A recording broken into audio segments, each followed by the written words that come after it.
So we see in the Standard here that they're doing a lovely article here on the auctioneers turning detective to discover more about antiques.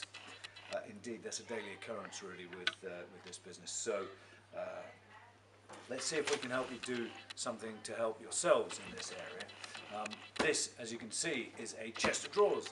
What do we know about it? Well, it's made of walnut, which is a good, you would think, local English wood, but we also used to get a lot of walnut from France actually back in the day when this was made. We'll come on to that. Given away by lots of things, one, the look of it, the colour of it, but also the fact that it's got a lovely bit of woodworm in here. Now you'd think that was bad news, wouldn't you? But actually with early walnut I always get a bit suspicious if there's no woodworm in it, because it happens to be the woodworm's favourite food. So if this, as it is 300 years oldish, has no woodworm at all, that would be really weird and unusual. So actually quite nice to see a bit of woodworm in there. It's all polished in, looks okay. And this sort of early furniture of this period, from really about sort of 1680 to 1720, 30, walnut was a very popular wood and used almost exclusively for this sort of furniture other than oak furniture. Then why did it die out? Why did we stop using it? Well, two things really. One, we used to get a lot of our walnut from France. Totally we come back to that. And in France there was disease in the walnut. Do you remember Dutch elm disease? Well, it was a little bit like that. And coinciding with a massive storm. Do you remember the 87 storm, some of you may do? Well, what we did then was we lost a lot of elm. Well, in France they lost a lot of walnut, like most of it, nearly all of it. And so it became very much more difficult to get hold of.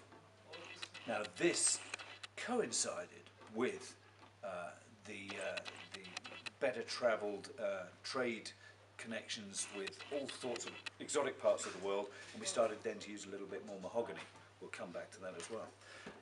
So how do we know how old this is? Well, we look at the construction. One, pieces like this were always veneered. Walnut was expensive, even when it was relatively plentiful. This is, as you can see here, there's a nice, you would think, relatively thin veneer along here. But actually, if you look closely, it's really quite thick compared to modern veneers. Why would that be?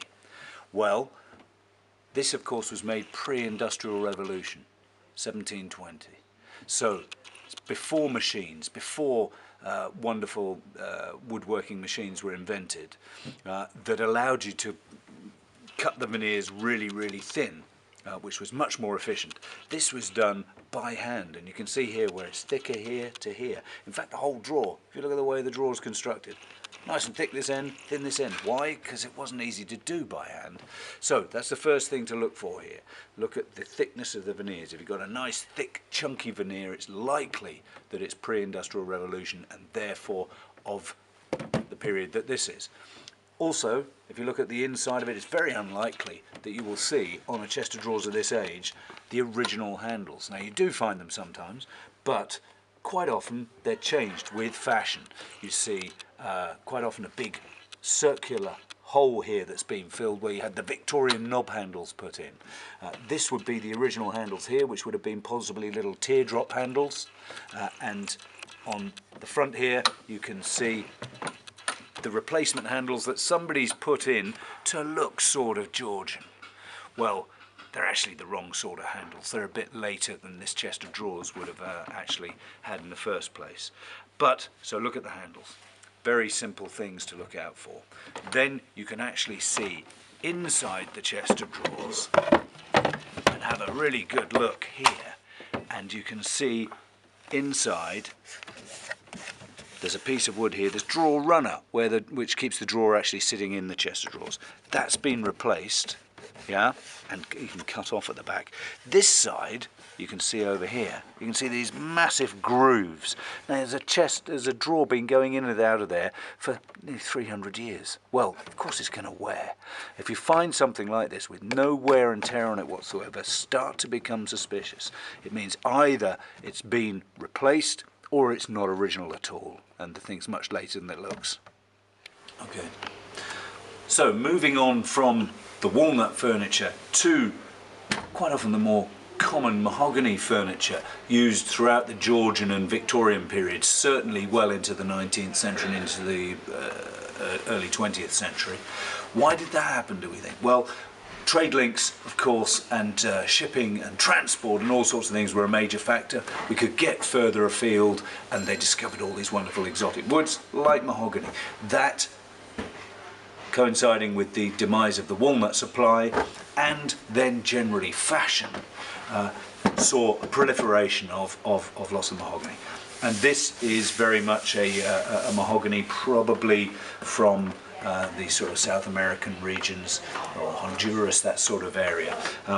Difficult to be too precise about where this is from, but this was the wood used as a preference, as the smart, posh, fashionable, cool wood of the early 19th century, and really from the late 18th century, but into the 19th century certainly. Okay, again, putting our detective's hat on, we can see the changes that have happened to this chest of drawers. Again, something to look out for. Look for changes, look at the construction. In here we have something that shouldn't be there, and then we have here the change of handles again. This is a sign of, in all likelihood, an earlier brass turned handle on here, which would have been fashionable in about 1820 when this was made. They've replaced the handles here with these Regency style handles, which they would have expected to have seen on this sort of chest of drawers. Actually, these replacements again. So you can sometimes see on these a bigger hole that's been filled, and that will have been the Victorian knob handle. So a turned wooden handle, much more chunky. The good news is that, of course, again, this helps us date it, because if you've got changes of handles, it means it's lived through one period into another, from one fashion into another. And so you can see here exactly that happening. And here you can see it's been in the 1960s or 70s as well, with the addition of this wonderful fablon. We all miss that, don't we? So there we have it, a nice Regency 1820s chest of drawers, given away by the handles and the wood used. We then can go on to later mahogany, and we can actually distinguish that from this quite simply. Okay, so going from the early 18th century into the early 19th century, we're now looking at something made slightly later. I know what you're thinking. You're thinking this lovely inlaid decoration here in various exotic woods onto the mahogany. Surely that's Sheraton. Well, in style maybe, and that was a direct reaction against the loud, curvy sort of designs of Victorian furniture. We went back to a slightly more austere looking Sheraton style furniture in the early 20th century. And we can tell this again very simply when you look closely.